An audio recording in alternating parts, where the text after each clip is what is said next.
Happy Saturday, everyone. It's Craig Dixon here from Shared Visions Unlimited, your chief enabler. And today I'm going to talk about webinars and why you should consider creating a webinar to present and sell your services and products.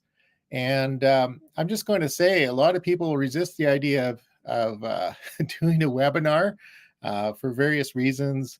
They say it's a lot of work. It's hard to get people into the webinar. People don't have an attention span. They don't just want short stuff. They won't pay attention. Well, I'm going to say that's a total myth. So if that were true, nobody would watch a movie. Nobody would attend a speak to sell presentation. Nobody would go, would sign up to learn how to do something in the long run. And the Big Bang Theory has proved that people will watch the same thing over and over and over again if you're interested in that kind of thing. So today I'm gonna just say one of the things is Tony Robbins always says go find somebody who's doing something that you want to do, who's successful, and do what they do. So in that case, you might want to follow somebody like Dave D. or Kim Walsh Phillips, even what Dean Graziosi and Tony Robbins themselves do, a number of other people who are very successful. And I'm going to hazard that you've probably attended some kind of presentation, and at the end of it, you bought it or considered buying it in the future. So, and I'm just a little bit more prone to this kind of thing than others. I've watched, Kim Walsh Phillips says she's done the same presentation maybe 200 times, and now it's running as an evergreen presentation, and she's doing other things. But the basic formula of her sales presentations are pretty similar. And I've watched maybe 50 of them now. I've watched lots of Dave D's presentations. And I've also signed up for programs with Kim Walsh Phillips, Dan Kennedy, and others. So maybe that's a personality flaw, and I need to join a 12-step program. But I'm gonna tell you something, an experience I had recently, just to indicate how a masterclass or a sales presentation can really work. So in the background of this image here, there's a grand piano. It's probably a Steinway. And I say I'm the poster boy for how to, for the need to learn how to play the piano despite years of lessons. I took years of lessons, and I practiced. My instructor had a Steinway piano, much like the one in the image there. And I have to confess that I can't play a single tune fluidly, including beginning stuff designed for 4-year-olds. So I and I have some reasons why that is the case. And anyway, so I was on YouTube one day. They popped up this thing as a little ad for a masterclass from Stephen Ridley. And his promises is how to play piano in 21 days and reach a pro level fast with the Ridley method. I guess I should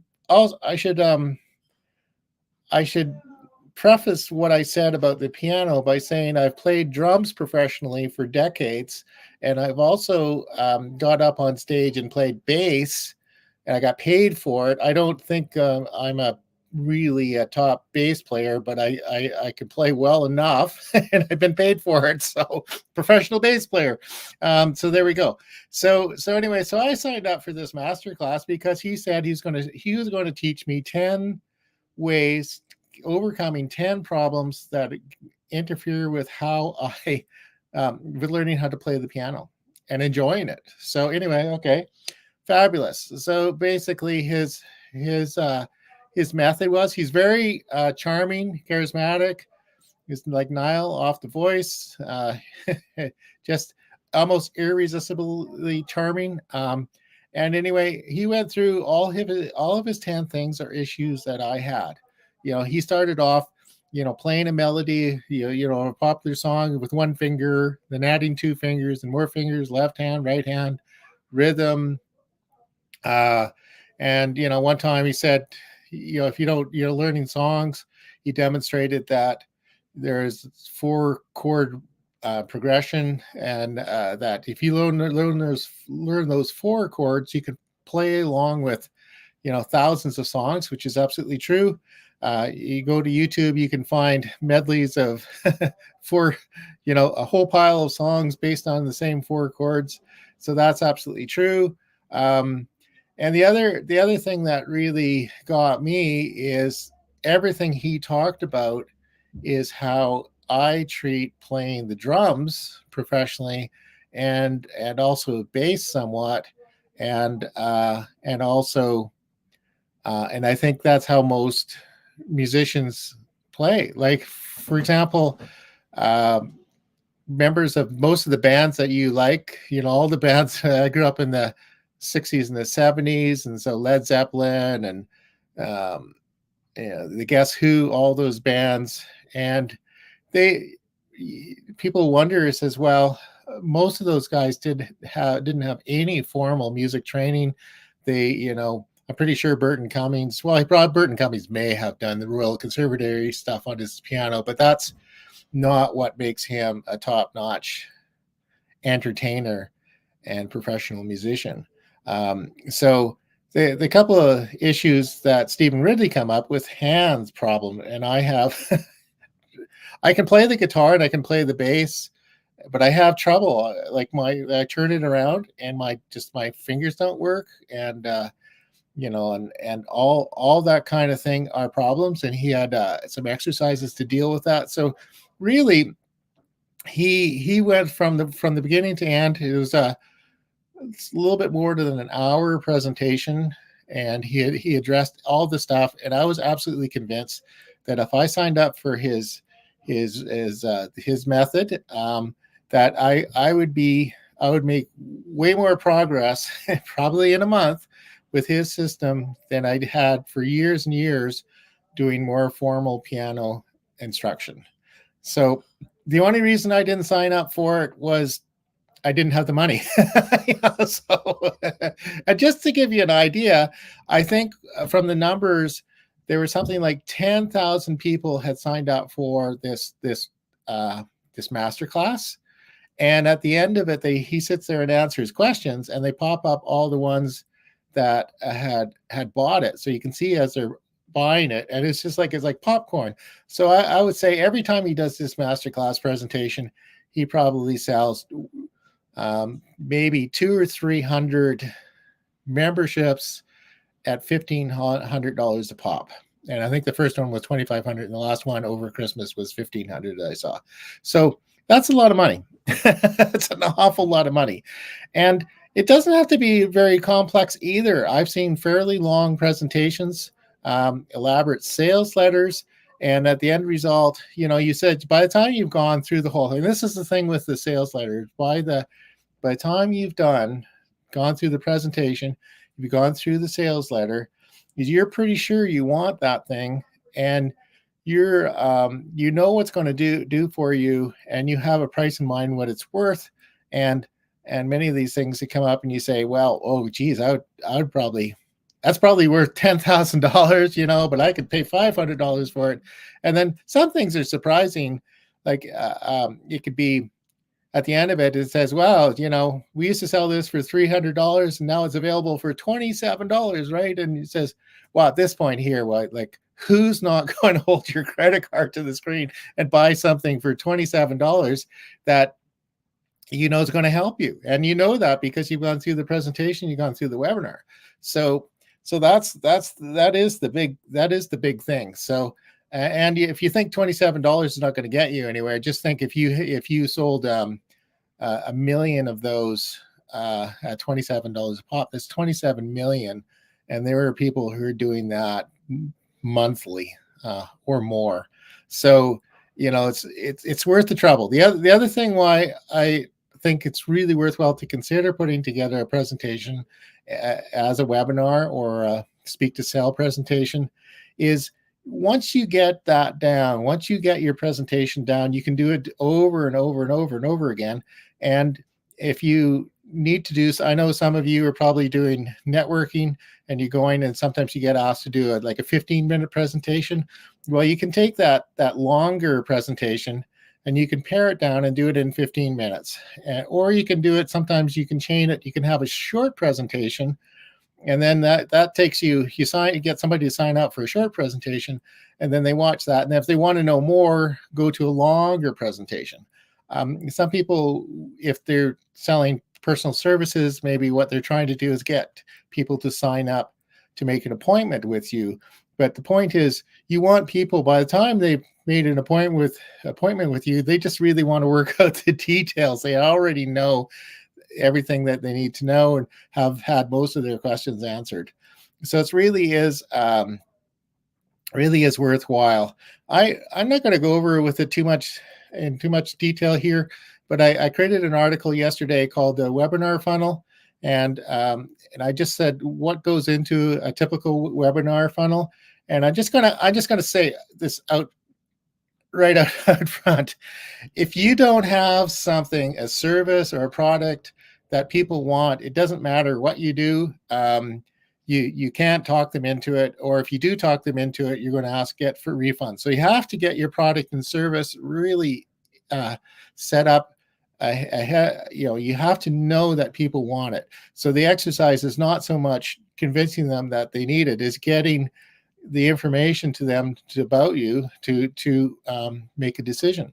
And some things don't require much of a presentation. I've made a lot of money and I've sold a lot of things on the basis of a single landing page, sometimes super ugly with maybe 1 or 2 paragraphs describing something and a buy button.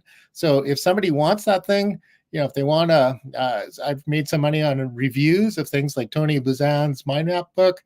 All they have to say, oh yeah, okay, I'm looking for something about mind maps. Oh, that looks good. And okay, I'm going to just buy it. So go buy it from Amazon and you're done.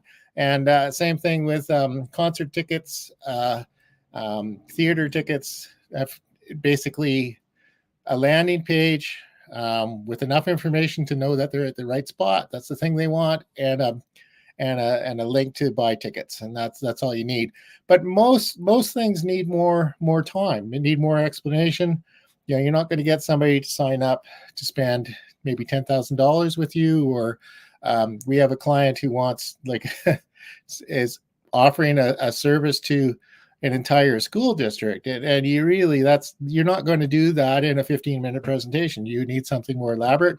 So what I'm suggesting is, if you take the time to write out all the points, do all the parts that are needed, you'll have success, and you can do it over and over and over again. You may not have to do it 200 times like Kim Walsh Phillips, but practice it, and then you can make it evergreen, and people just send people to the presentation. So the article I wrote is at sharedvisions.com /webinar-funnel. I provided an outline there of what should go in each slide, and that's straight from Dave D's formula for the slides.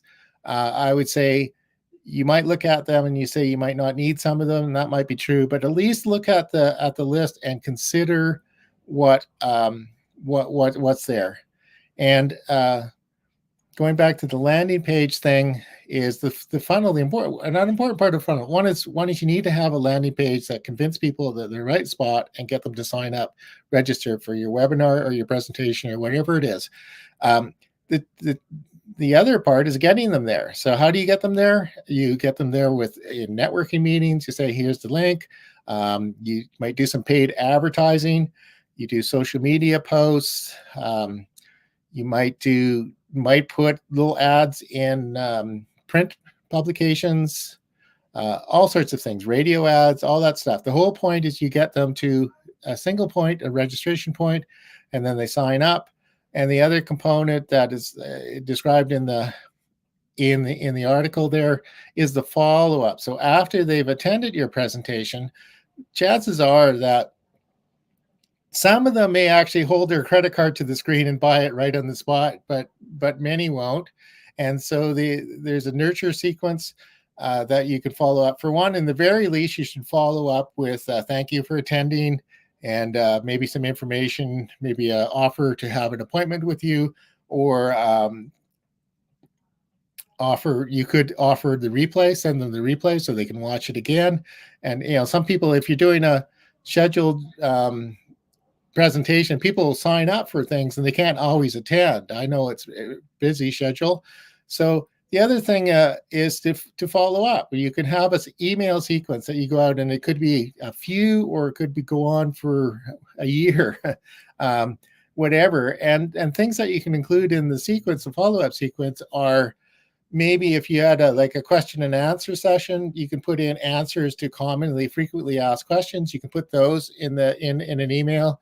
If you have a case study, it illustrates the success of what it is you're offering, you could have one or more emails that have case studies. And maybe sometimes you might have a related offer. If you're selling them a very high-end package, but you might offer something like, instead of a done with you or done for you, maybe there's a simple training program they can do it themselves. So all those things, and you just keep connected to the person, keep in mind, and always not, try not to be spammy. And if you can send helpful information, for example, this webinar thing, I could really send out one email a week just explaining what the purpose is for each step, what the landing page is, what the opening few slides are to accomplish, what the whole thing is to do. And so you never know. For example, I've been following Dave D for probably 10 years, hoping to be able to sign up for something. And I finally signed up for his inside mastermind sessions and information. And that took me, many years before I actually signed up for something to work with him. And one day he's doing live workshops. He's moved to Florida and he's doing things near him. And the idea is he takes like maybe 4 or 5 people, maybe up to 10, might fly down and spend a weekend learning how to do something like a webinar presentation or something like that. And it's on my list one time to sign up for one of those bigger programs and go spend a couple of days learning from him. So you never know. So the moral of the story is you might not get the sale right now, right on the spot, but it all could lead to a sale down in the future. So, going back to the piano, I probably, if I feel I've got the money to spare and the time to spare to work on it, I'll probably sign up for Stephen Ridley's course and take it. I've got a bit of a funny story. I was popped up in Quora. I guess I was looking to see if anybody had got any reports on the program and reviews, and there was a discussion in Quora, which was kind of it was kind of negative. You get some people sort of started complaining, and the funny thing is, almost all the complaints were they didn't like him, they didn't like his presentation, he looked too charming and he was too slick or whatever. On one of the little reviews, somebody says, well, I actually bought the thing and it's pretty good. It does what he says it does, and I guess the thing is it's not going to make you a concert pianist. It's not going to make you capable of being getting into the local symphony orchestra, likely. But I am going to say something about orchestras. Most of the people you see, they're all reading music and they're reading stuff note by note, and that's you really can't get a job in the industry unless you can be a really good sight reader and you practice and you can get all the notes right. But when you get to the level of the like the soloist is often, they're not reading the music and they're playing the notes, but they're probably not playing the notes exactly. They've got an interpretation and communicating the spirit of the song, and that's why they're getting paid. And so that's what the Stephen Ridley method gets you to, the point is where you understand all of the fundamentals of music and you can execute them and you can be creative about it, which is, the heart of jazz music, the heart of most pop and rock stuff. Other than being a session player, but those session players show up, and it's because they know how music works, and they played enough styles.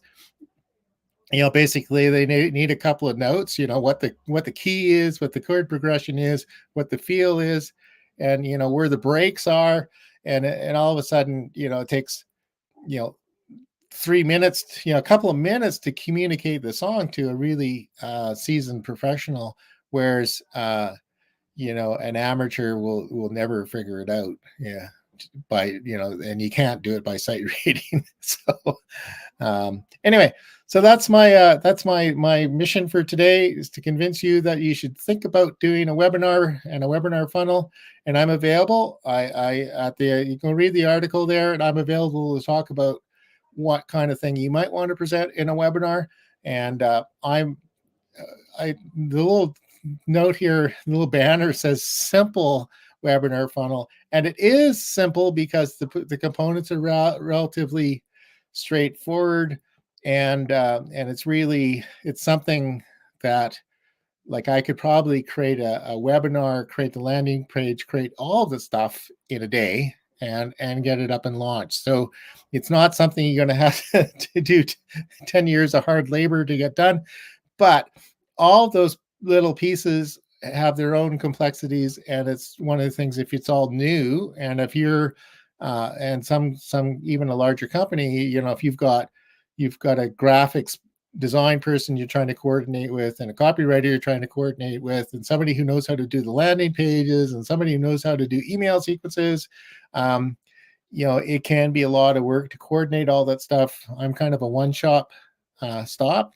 I could do all of that, including, if you tell me what you're going to do, I could probably write the content for your presentation. I can invent you. So anyway, if you want help, you want to go check out the article, make an appointment with me, and let's talk about what you want to accomplish, and we'll throw a webinar in the mix of your marketing. Anyway, so again, happy Saturday, and talk to you soon.